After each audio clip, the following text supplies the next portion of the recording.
So anytime you're working on a new body part, you always want to reintroduce yourself in a very slow and calming motion. This will allow both yourself and your friend or family member to be in a calm state. Bring the focus to the area.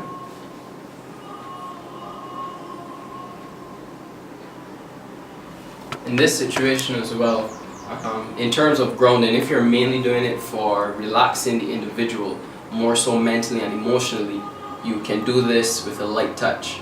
However, if the person has, back issues, chronic back issues, or stiff tissues in the back, you can actually apply more pressure. So at that point, you can lean in so that they can see. So you would really lean in with the body.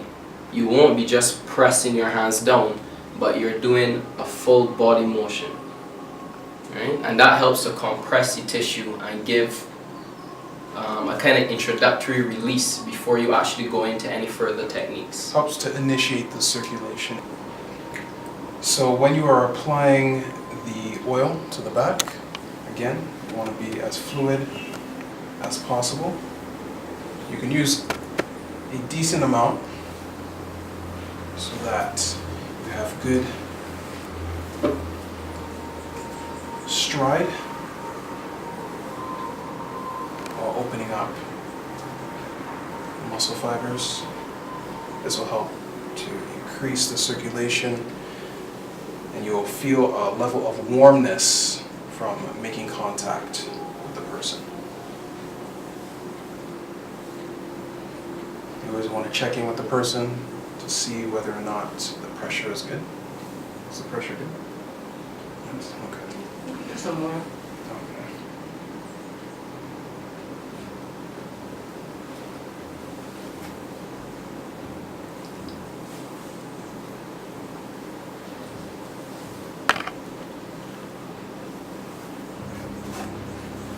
Again, try to track how the muscle is placed on the back. You want to follow the fibers. This will help to increase the circulation in the area, as well as open up any level of tightness going on. A variation, if you aren't able to get enough leverage above the person, is to sit down at the side. Again, keeping the back straight.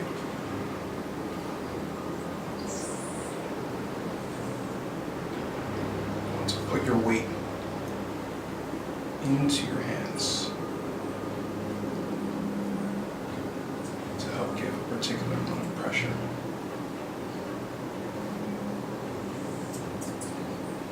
The same thing will be done on the other side as well.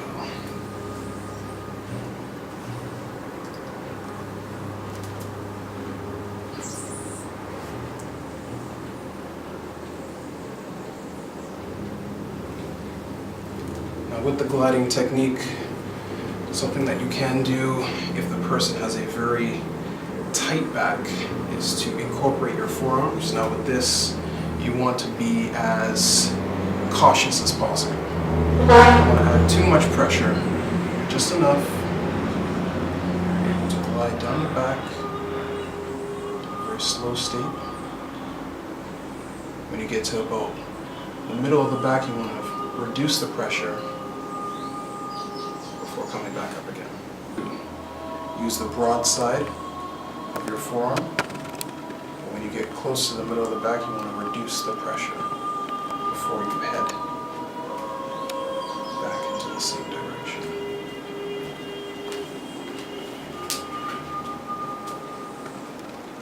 Now if I can chime in, continue what you're doing.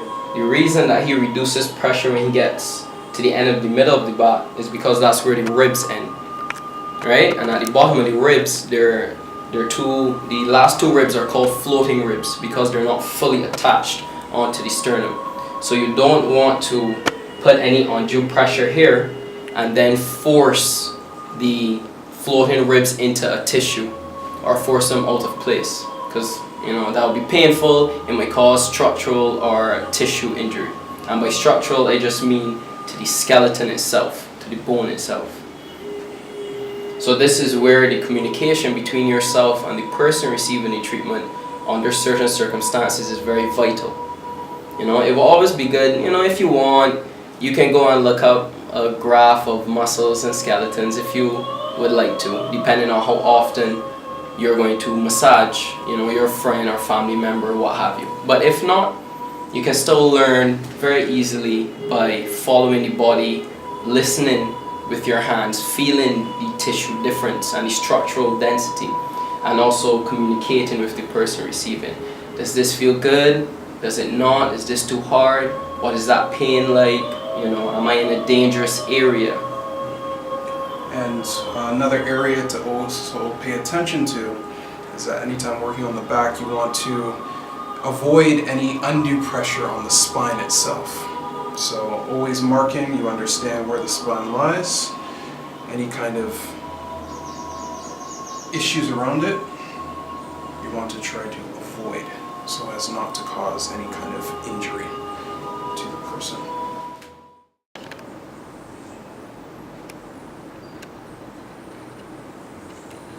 Alright, now, so for some added pressure and work along the back, there are two muscles. He's actually coming up them now. These are along the spine. There are two groups of muscles called the erector spinae, right? And they lie alongside the spine. Now this really helps with keeping the back straight. So as you can imagine, in your standing, walking, running, twisting, turning, those are two sets of muscles that are used a lot, and they are very implicated in a lot of back pain. So you can use your fist as he's using it. As you see, he's leaning in with his body. So even if you're on the bed, you can probably be in a kneeling position and lean over rather than hunching the back and pushing with your hands.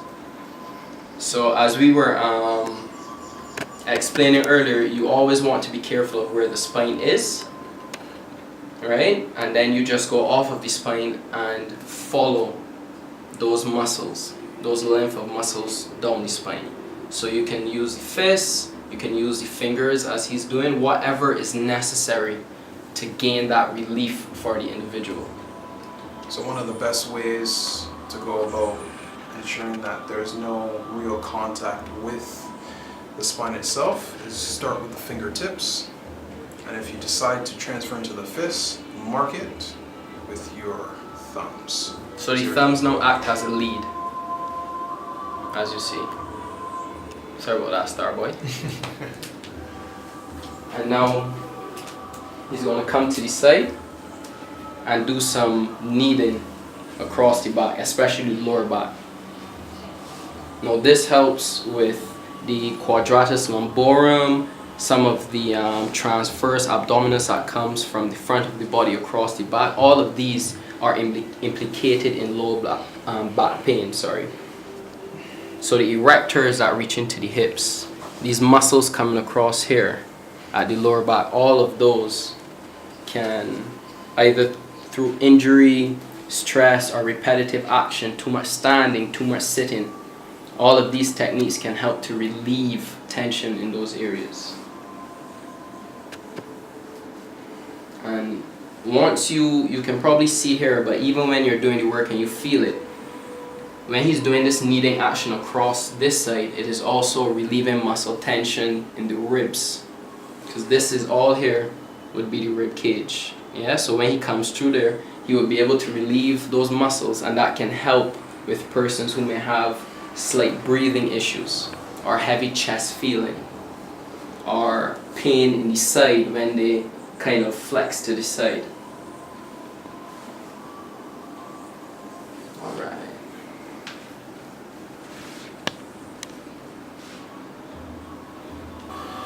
When you are finished with the massage, this is the exit stage. You want to make sure that the gliding that you're using gets lighter and lighter.